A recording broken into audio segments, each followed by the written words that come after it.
Welcome to Slaughterhouse Stories. I hope you enjoy the story I have for you tonight. Little Carver. As a child, my favorite part of Halloween was the pumpkin carving. At first, my brother and I would just watch our dad do it, since we were too young to play with knives.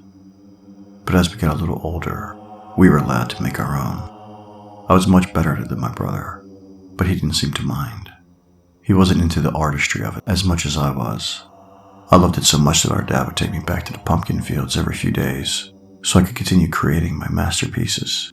Everyone loved my pumpkins. The neighbors would always say how talented I was to craft such expressive faces.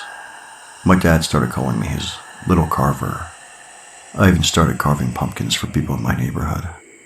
Pretty soon, everyone had one of my famous pumpkins on their front stoop. I remember my dad bragging to one of the neighbors that I could probably carve a pumpkin in my sleep. The Halloween after I turned 12, I got the most candy of any previous year. People gave me extra as a way of saying thank you for the pumpkins. There was so much that I gave some to my brother, which I normally wouldn't do. He gave me a big hug and said he loved me, so I smacked him and called him an idiot. We ate so much candy that I went to bed with stomach aches. That night, I had a dream that I went to the pumpkin fields alone. It was dark, and all I can see in every direction were pumpkins, of all shapes and sizes. I strolled the rows, searching for the perfect one. A voice from behind me said, "Pick me." So I turned around to see a huge, magnificent pumpkin. It was almost as big as I was, and looked ripe for the carving.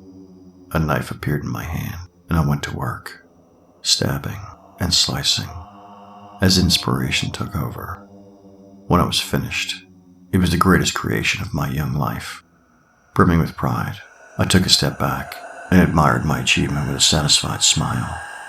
The next morning, they rushed my brother to the hospital, but it was too late. Thank you for listening. If you enjoyed tonight's story, please like, share, and subscribe. And until next time, stay spooky.